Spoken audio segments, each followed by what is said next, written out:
What's up, everybody? I hope you're all doing well and in high spirits.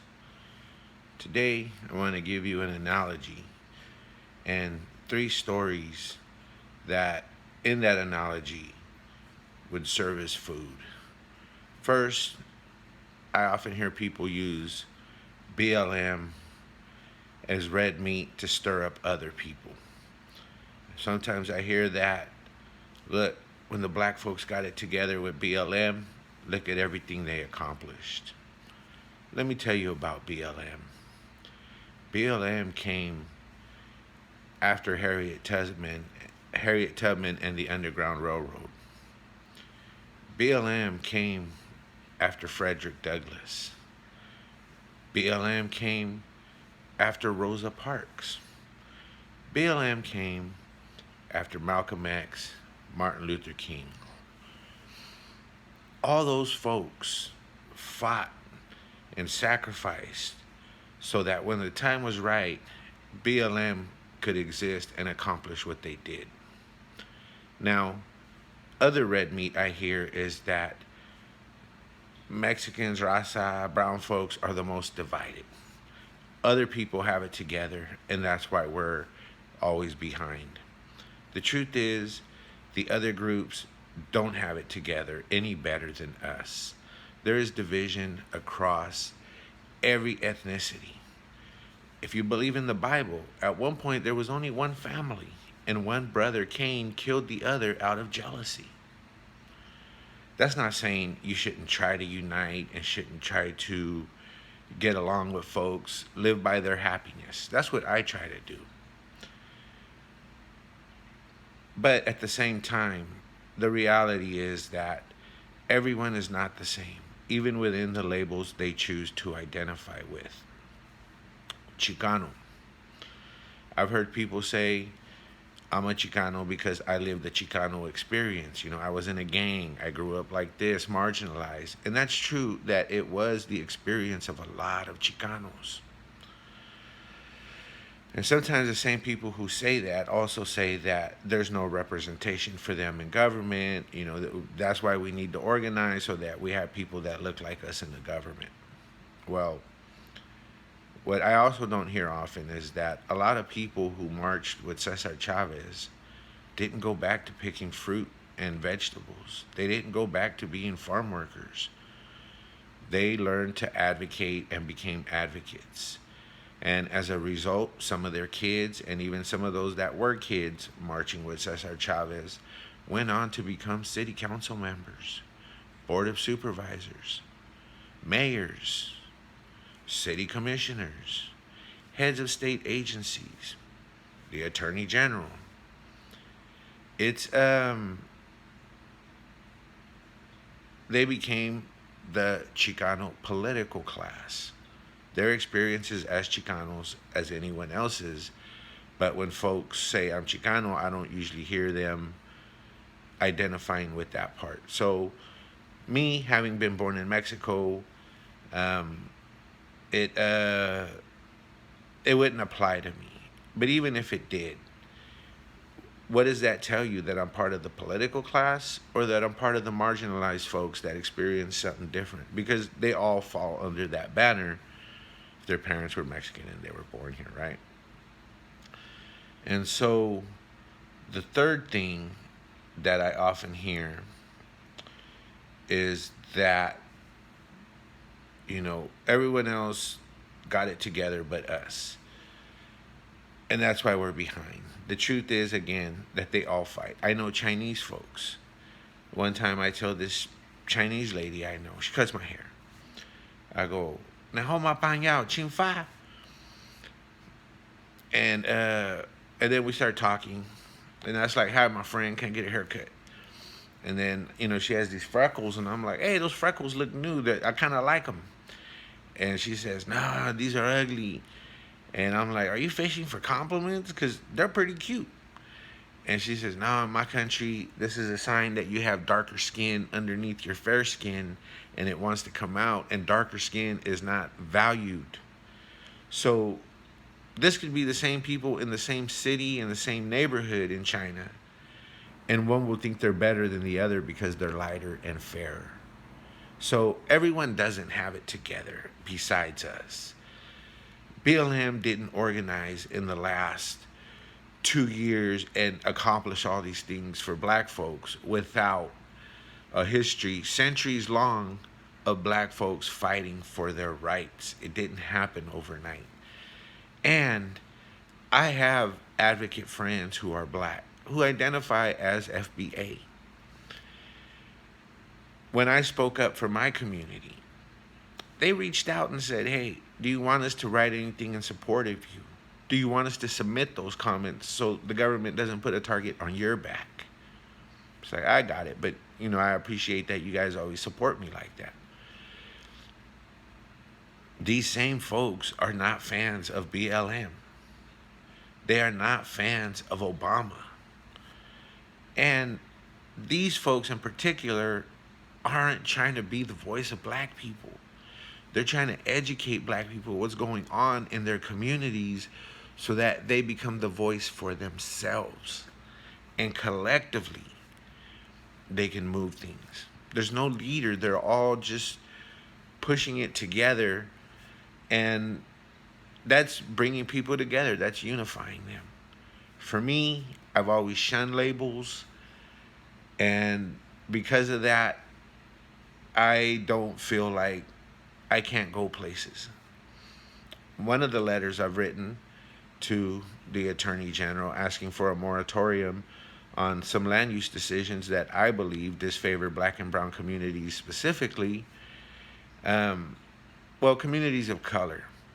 Because the folks that I have assisting me with that and gathering signatures are Asian, black, brown, and Middle Eastern. I even have elected officials that I believe have a lot of integrity who told me they're going to gather signatures as well. So it runs the spectrum. We're all united. I felt like we could do that because I don't have a label.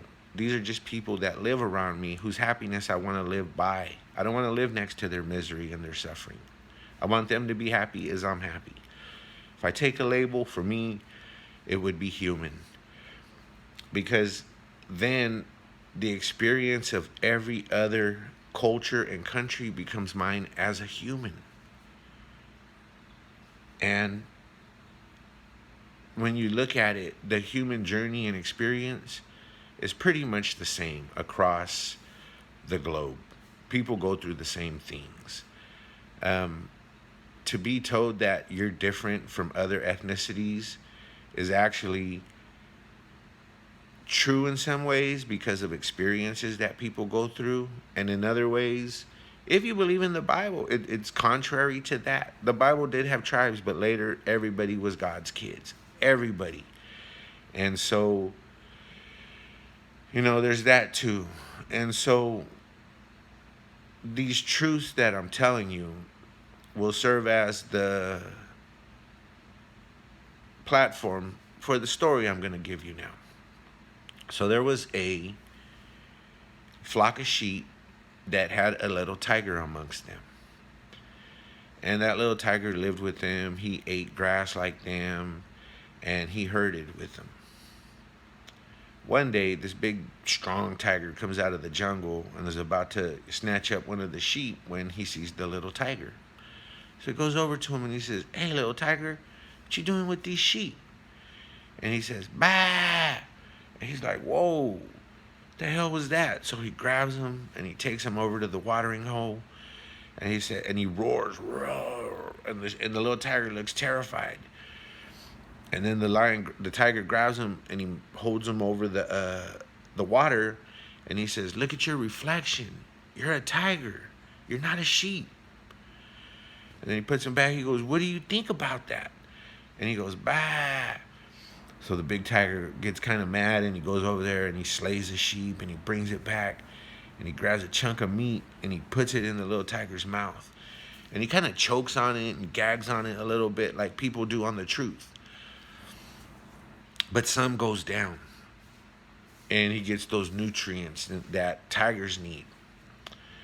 And so the tiger asks him again, how did that make you feel? And he goes, "Bah." Not as loud as he did the first time. So he grabs another chunk of meat and puts it in his mouth, and he chokes a little bit less on it. He gags a little bit less on it. And he gets a little bit stronger because he's had more tiger food. And pretty soon he can't get enough of it. And when the big tiger asked him, "How do you feel now?" he let out a big roar. He was a tiger now. And that food, this analogy, that food is the truth. And we're all tigers. But you might not be eating the food that you need to develop that tiger in you. That food is the truth. The food you're consuming, meaning the things you pay attention to and listen to, might be food for sheep. Now, the reason I tell this story is because I believe everybody's a tiger. So there's no labels and such like those are labeled, those are sheep and those are tigers, because you have the potential to be a tiger depending on what you choose to feed yourself. And if you choose to feed yourself platitudes that just rile people up and cheer them on and make them feel special without them actually having to do anything themselves, anything that they specifically can be proud of, not the accomplishments of something that happened 500 years ago. I read history. I think it's beautiful. There's lessons there that I take from it. I take pride in myself for having taken the time to learn it. But those accomplishments are not mine. I didn't go face 500 enemy soldiers with just a knife and come back to tell the tale. I didn't do that. I might not be brave enough to do that. I'm probably not. Well, it depends on the day you get me, but I can't be proud of that because I didn't do it. It's not mine to claim. If my dad went to World War II and slayed 200 officers, rival officers, and saved 1 million soldiers from our side, those would be his accomplishments. I could say he did all that, and that is something that is amazing and admirable, but I can't claim that as me. Sometimes you got dads who are the complete opposite of their kids, moms who are the complete opposite of their kids. Their accomplishments are theirs, mine are mine. And so I don't need labels to identify with a bunch of history that I myself didn't accomplish. Doesn't mean it's not mine. I don't deny it. Doesn't mean I don't learn about it. Doesn't mean I don't think it's beautiful. Doesn't mean I don't try to develop my Spanish better so that I can communicate with even more people that look like me. You know, there's people in Mexico that speak as eloquently as a Yale professor does in English, but in Spanish. Words I probably never ever use that I would want to learn to use so that I could talk to them as well as other raza. But I don't need a label to do that. So I kind of digressed. Again, are you eating food for a sheep or are you eating food meant for a tiger? And in these analogies, you know, a sheep represents an animal that doesn't think, an animal that is dumb, that just wants to eat, sleep, and shit, and fuck. And that's it. They don't want to think about nothing else. If one sheep takes off running, they all run in the same direction without even thinking about it. If one sheep says, bah, they'll all start saying, bah, bah. They don't even fucking know why. They just do it because the one next to them did it. A life not reflected on was probably not worth living. Sheep don't reflect on shit. They're dumb, herding animals. They eat grass. What are you feeding yourself? Is what you're feeding yourself making you a sheep, or is it making you a tiger? Are you saying, yeah, we got to uplift the raza, and that's where it ends? Bah. Or are you educating yourself on the issues that are actually affecting your community? Who is making those decisions in government? And understanding legal maneuvering that could help you defeat those things. CEQA, California Environmental Quality Act. That could stop projects if you know how to use it until you get more support from other community that can come in and help tackle those projects that are harmful to our communities. Or are you getting, you know, look at those people, they all did it, and we can't because we're not united. Bah, bah, bah. I mean, that's what it seems like, because it doesn't get much deeper than that. And I'll say this, that's not to even say that that's necessarily bad, because if folks are saying bah and not tat tat tat tat tat, that's a good thing. Um, but at the same time, it's not going to provide a big value to the community if that's where it stays.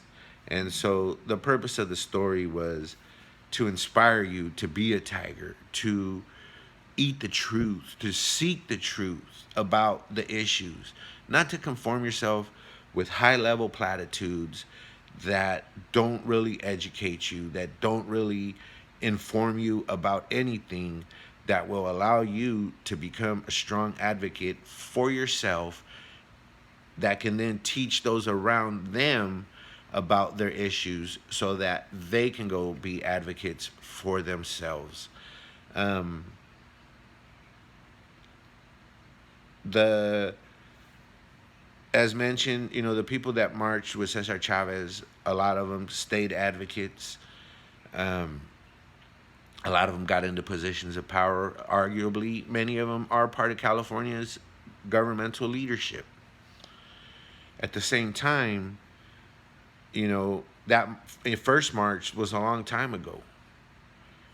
The second march was maybe a month ago. Well, not the second one, but there was another one maybe a month ago. I walked in it. But I also know that only 5 years earlier or so, farm workers were given the right, they had to have bathrooms there, they had to have shady areas, and they had to have water, because climate change has made things hotter and people would get sick out there from the heat. This was 5 years ago. Last year, they got notification that, when they're spraying pesticides, they'll notify the farm workers so they can take shelter and not get any of the overspray. The farmers would already do that for each other so as to not cross contaminate the chemicals they're spraying, which then become a different compound and can hurt the crops. They were putting they were putting a value on protecting the crops over the farm workers. And really, it didn't take anything to just inform the farm workers. Didn't take away from protecting the crops. What it might have took was maybe 10, 15 minutes of them taking shelter, not working, while it sprayed before they go back out. And they're not spraying the crops they're actually picking. It could be the adjacent farm, but if the wind's blowing, it would come over to where they're working. And, that was like last year, I believe. And this year, Gavin Newsom signed legislation that allows union reps to go onto the campos and talk to people about organizing to, improve their working conditions. So these are decades apart, and the fight was still happening all that time. It's not that no one speaks up for us. There are people speaking up for us, but they're doing it in a way that's not sexy. They're taking notes. They're going to meetings where no one sees them. And they're talking to this panel or body of governmental folks who sometimes look like them, often look like them, sometimes don't.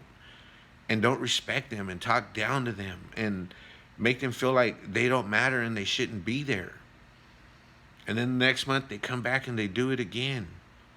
And they do it again and again for years and decades to get like one change. That ain't sexy. People got fucking ADD. They can't think past, Viva los verdes and los rojos and los morados and los amarillos and everybody, yeah. And because it's important for them to belong to something. But the truth is, while that again is better than people fighting, um, it doesn't take it to the next step of actually doing things to better the community. Um, so I think that this is a good place to stop. I could go on and on. I could talk all day. But this is a good place to stop. And I'll close with just reiterating and letting you know you could be a tiger, but you need to feed yourself the food that tigers eat. And that's the truth. If you're feeding yourself the food that is for herding animals, and you want to be a herding animal that just reacts without even thinking to stuff, doesn't really have to think because others will do it for them and tell them how they should be, what they should do, how they should talk, then, good good luck. I hope you find happiness there. Have a good one.